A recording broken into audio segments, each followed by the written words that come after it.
ఎవిడెన్స్తో పాటు నేను ఇక్కడికి రావడం జరిగింది. ఫస్ట్ది అతను ఏదైతే అన్నాడు నేనే అతను గెస్ట్ హౌస్కి తీసుకెళ్ళాను అది ఇది అని చెప్పి, దానికి ఇది ఒక ఎవిడెన్స్, ఫస్ట్ ఎవిడెన్స్. ఇది pre booking evidence with transaction ID.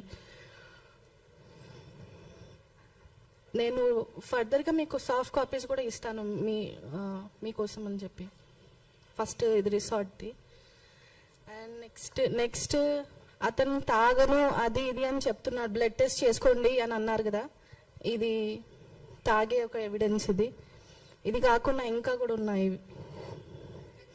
ఇంకా గంజాయి తాగే వీడియో కూడా ఉంది నా దగ్గర, బట్ అది నేను ఫొటోస్ తీసుకోలేను కాబట్టి మీకు షేర్ చేస్తాను తర్వాత. కావాలంటే వీడియో ప్లే చేసి చూపిస్తాను ఇప్పుడు.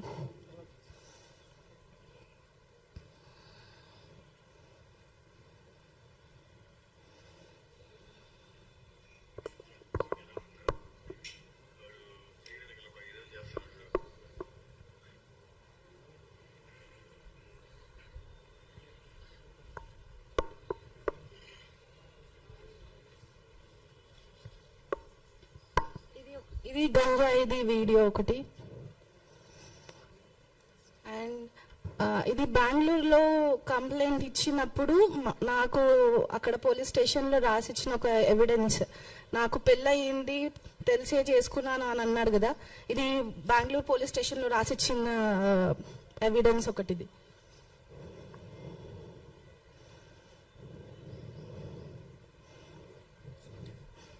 అండ్ కంప్లైంట్ ఇచ్చింది ఇది అక్నాలెడ్జ్మెంట్ బెంగళూరు పోలీస్ స్టేషన్లో. అక్కడ మాకు తెలిసింది అతనికి ఆల్రెడీ 2 పెళ్ళిళ్ళు అయిపోయాయి, నేను 3వ దాని అని చెప్పి అక్కడ తెలిసింది.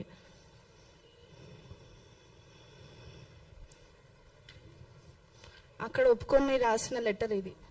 ఐ యామ్ నవాజ్, నేను నతాషాని పెళ్లి చేసుకునే ముందు నాకు పెళ్ళి అయినట్టు చెప్పలేదు తనకి, నా వాళ్ళు కూడా ఎవరు తనకు చెప్పలేదు. నాకు పిల్లలు ఉన్న మాట తనకి తెలియదు, నతాషా ఫ్యామిలీకి కూడా తెలియదు. షేక్ నవాజ్. ఇది ఏ వైఫ్ తెలీదు, ఫస్ట్ ఆర్ సెకండ్. ఆఫ్రిన్ తన పేరు. ఇది సమ్రిన్.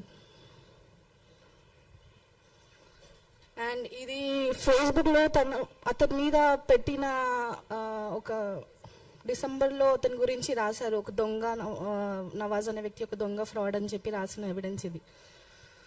అండ్ తిను వాళ్ళ అమ్మ, నా విషయంలో తినని వాళ్ళ అమ్మ చేశాడు, కానీ ఇంకొక అమ్మాయి విషయంలో తినని వాళ్ళ వైఫ్ లాగా చెప్పి మాట్లాడాడు. ఆ ఎవిడెన్స్ కూడా నా దగ్గర ఉంది, అది రికార్డింగ్ మీకు వినిపిస్తాను నేను. అండ్ ఇతను ఇమామ్ హుసేన్ అని చెప్పి అతను తీసుకొచ్చాడు మా ఇంటికి.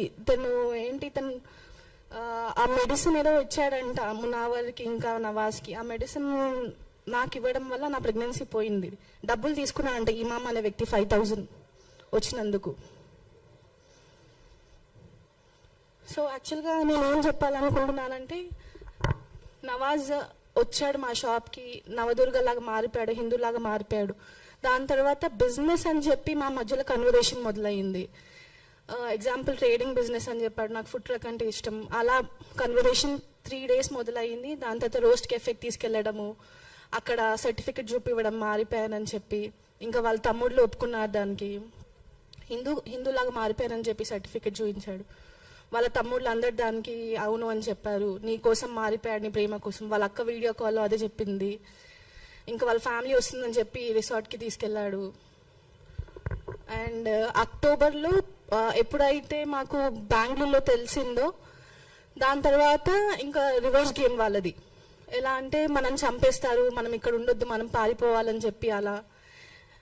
ఇంకా మన ఎమోషనల్గా నన్ను బ్లాక్మెయిల్ చేసేవాడు. ఎలా అంటే ఇలా ఫొటోస్ చూపించడం నాకు. ఇంకా నేను ఎప్పటికైనా వాడు మారుతారా అని చెప్పి ఇంతవరకు, అంటే January 12th వెళ్ళిపోయిన తర్వాత కంప్లైంట్ ఇవ్వడం జరిగింది.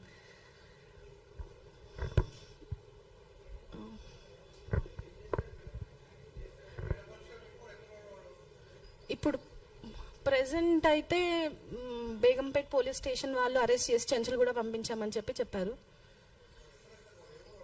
Nellore sir. Sir May 17th, 2025. Business అని చెప్పాడు సార్ మాకు. అతను డిగ్రీ కంప్లీట్ అయిపోయింది, నెల్లూరులో ఏదో కాలేజ్ పేరు చెప్పాడు మాకు. లోకల్గా బేగంపేటలో ఉండేవాళ్ళు అండ్ మాదాపూర్లో కూడా ఉండేవాళ్ళు సార్. ఫ్లాట్.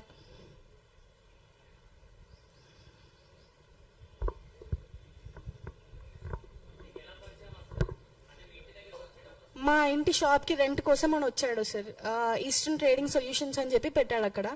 కానీ ఆ షాప్ ఆల్మోస్ట్ 1.5 month లో ఒక 2-3 times ఓపెన్ చేసేవాడు అతను. అందులో కూడా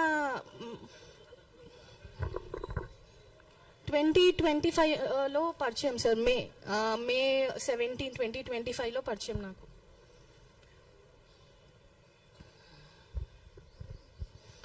అండ్ ఇంకొకటి, కువైట్లో సేమ్ ఇలానే ఒక అమ్మాయిని, రేణు అనే అమ్మాయిని పెళ్లి చేసుకున్నాడంట. ఆ అమ్మాయిని మస్జిద్లోకి తీసుకెళ్లి కన్వర్ట్ చేయించాడంట. దాని తర్వాత ప్రెగ్నెంట్ చేసి అక్కడే వదిలేసి వచ్చేసాడంట అతను. ఆ రికార్డింగ్, ఆ మాటలు వేరే వాళ్ళ, అంటే అతను వాళ్ళ అన్న అంట నాకు చెప్పాడు. ఆ రికార్డింగ్ ఉంది, వినిపించమంటే నేను వినిపిస్తాను. వాళ్ళు కడపలో ఉంటారు. అంటే ఇంకొక వాళ్ళ అమ్మాయి వాళ్ళ అన్న, రేణు అనే అమ్మాయి వాళ్ళ అన్న.